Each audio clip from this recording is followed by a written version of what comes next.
महादेव के नाम से अगर सलीम अपना ढाबा चला सकता है तो फिर कोई क्रिश्चियन मोहम्मद के नाम से सुअर की दुकान भी चला ही सकता है। जय हिंद दोस्तों, इफ्तिखार इसके की अदालत में एक बार फिर से आप सभी का स्वागत हो गया है। हमारे साथ है नाजिया पिलाई फेक खान। आज हम इनको पेलेंगे सरेआम। हम इनको छोड़ देंगे तो हमारी पहचान बुरी मान जाएगी। अगर हम इनको पटक के पेल देंगे तो दुनिया हमको सलाम ठोक कर जाएगी। तो आइए शुरू करते हैं। इमाम साहब ने मुझे पश्चिम बंगाल में ईद की नमाज पढ़ने नहीं दिया। मेरी ईद उन्होंने खराब की। ये सब दोगलापन है। मैं तेरा दोगलापन उतारता हूँ क्योंकि मैं भगवान राम को मानती हूँ, अल्लाह को नहीं मानती। तू भगवान राम को मानती है, अल्लाह को नहीं मानती, कोई बात नहीं, लेकिन ऐसा क्यों बोलती है? नमाज पढ़ती हैं आप? हाँ, 5 वक्त नमाज पढ़ती हूँ। मैं सिर्फ और सिर्फ नाजिया इलाही खान होने के तौर पर बोलती हूँ। मैं एक मुसलमान लड़की हूँ। किसी एक का तो हो रहे के। मैं सिर्फ और सिर्फ नाजिया इलाही खान होने के तौर पर बोलती हूँ। मैं एक मुसलमान लड़की हूँ। नहीं, तू एक छिनाल लड़की है। इस्लाम को गलत साबित करने के लिए अनेक रूप बदलती है। अर्ज किया है, सुअर सा चेहरा तेरा कुतियों की मुस्कान है, रूप तेरा देख के रंग तेरा देख के कुत्ता भी हैरान है। होली गई रमजान गया, लेकिन इन सब की ठोकाई बाकी रह गया। तो करना। बोल हमेशा से कांग्रेस ने मुसलमानों को खुली छूट दी है। ठीक है, रेप करो, ठीक है, मदरसा खोलो, ठीक है, मदरसे में नंगा नाच करो। ये कि मस्जिद के अंदर भी वो लोग 10-10 साल की बच्चियों का बलात्कार करते हैं। हनुमान मंदिर के 70 साल के पुजारी ने 7 साल की बच्ची के साथ रेप किया है। मामले की डिटेल जान लीजिए। कल्याणपुरी गांव में काली चाट माता का एक मंदिर है। पिता बच्ची को अपने साथ उसी मंदिर ले जा रहा था और नाजिया पिलाई को ये सब दिखाई नहीं दे रहा था, क्योंकि गुफा में बाबा इसकी ले रहा था। बोलने दे। बोल। और नवरात्र में जिस हिसाब से बेटियों की पूजा की जा रही है, बाबा को बलात्कार के आरोप में गिरफ्तार किया गया है। सत्यानंद महाराज उर्फ सतीश नायक नाम के इस बाबा पर नाबालिग लड़की से बलात्कार का आरोप है। इसने कई महीने पहले लड़की का बलात्कार किया था, जिसका खुलासा तब हुआ जब लड़की गर्भवती हो गई। पुलिस ने सत्यानंद महाराज को एरोली इलाके से गिरफ्तार किया। कोर्ट ने इसे 30 जुलाई तक पुलिस रिमांड में भेज दिया है। जिस हिसाब से बेटियों को देवी स्वरूप माना जा रहा है, ये मैंने अपने मजहब में कभी नहीं देखा। ये लो एक और देखो।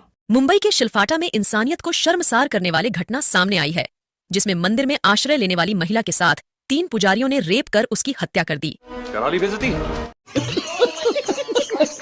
तुम्हें शर्म है कुछ? नहीं। मगर क्यों? क्योंकि ये है एक नंबर की रंडी।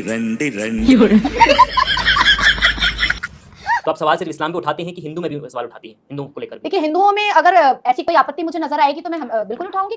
अच्छा, हिंदुओं में आए दिन इतना कांड कर रहे हैं तो तुझे नजर ही नहीं आती? रहने तो तू हिंदुओं पे आवाज नहीं उठाएगी, तू हिंदुओं के आगे सिर्फ अपना टांग उठाएगी। मगर क्यों? क्योंकि ये है एक नंबर की रंडी।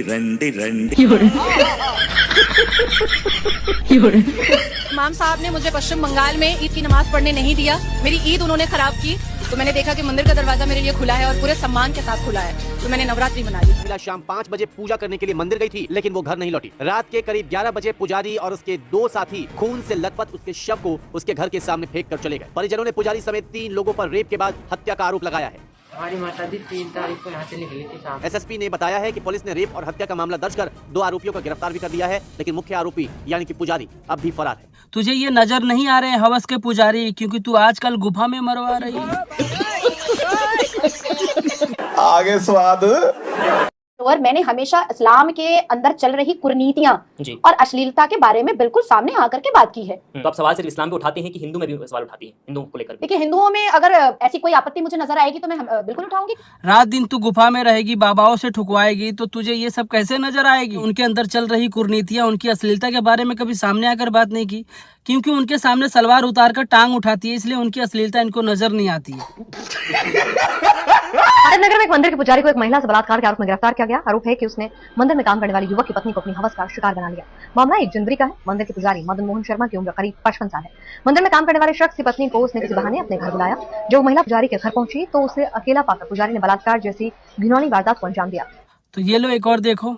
मुंबई के ठाणे से सटे सिलफटा नामक इलाके पर मंदिर के अंदर एक जघन्य घटना होती है। मंदिर के अंदर ही एक 30 साल की महिला का पहले रेप किया जाता है, इसके बाद भंडाफोड़ ना हो जाए तो उसकी निर्मम तरीके से हत्या कर दी जाती है। इस पूरे घटनाक्रम के 3 आरोपी गिरफ्तार कर लिए जाते हैं। पहला आरोपी संतोष कुमार मिश्रा, जो मंदिर का सह पुजारी था। दूसरा आरोपी राजकुमार पांडे, जो मंदिर का सेवादार था। तीसरा आरोपी श्याम सुंदर शर्मा, जो इन दोनों का तथाकथित रूप से मित्र कहा जाता है, लेकिन मंदिर की सेवा करने के लिए प्रतिदिन आता था। इसलिए कहता हूँ दूसरे को बोलने से पहले अपने गिरेबान में झांक लेना, और ज्यादा खुजली हो साबुनदानी में तो इस्तेखार इसके की अदालत में आ जाना। देखा कि मंदिर का दरवाजा मेरे लिए खुला है और पूरे सम्मान के साथ खुला है, तो मैंने नवरात्रि मनाई। वो मंदिर में पूजा करने के लिए गई थी, लेकिन जब लौटने लगी तो बाबा बालकनाथ ने उसे ये कहते हुए अपनी गाड़ी में बैठा लिया कि उसे गांव तक छोड़ देंगे। इसके बाद वो बाबा की गाड़ी में सवार हो गई। रास्ते में बाबा ने उसे खाने के लिए पेड़ा दिया। पेड़ा खाने के बाद वो बच्ची बेसुध हो गई थी। इस दौरान बाबा ने उसके साथ गलत हरकतें की और 3 बार रेप करने का आरोप लगाया है पीड़िता ने। पीड़िता की शिकायत के अनुसार बाबा की गाड़ी के ड्राइवर योगेश ने भी उसके साथ दुष्कर्म का वीडियो बना लिया। इसके बाद आरोपी बाबा और उसके सहयोगी लगातार उसे धमकी देकर उसे अपने पास बुलाने की बात करने लगे, यानी कि ब्लैकमेल करने लगे। वहीं उसका वीडियो वायरल करने की भी उसको धमकी दी जाने भाई कैसी लगी आगे स्वाद। नेक्स्ट पार्ट इससे भी खतरनाक होगा। उम्मीद करता हूँ ये वीडियो आप लोगों को अच्छा लगा होगा। अच्छा लगा है तो लाइक कर दीजिए, कमेंट में कुछ भी लिख दीजिए। चैनल पे नए हो तो सब्सक्राइब करके घंटा साफ दबा दीजिए।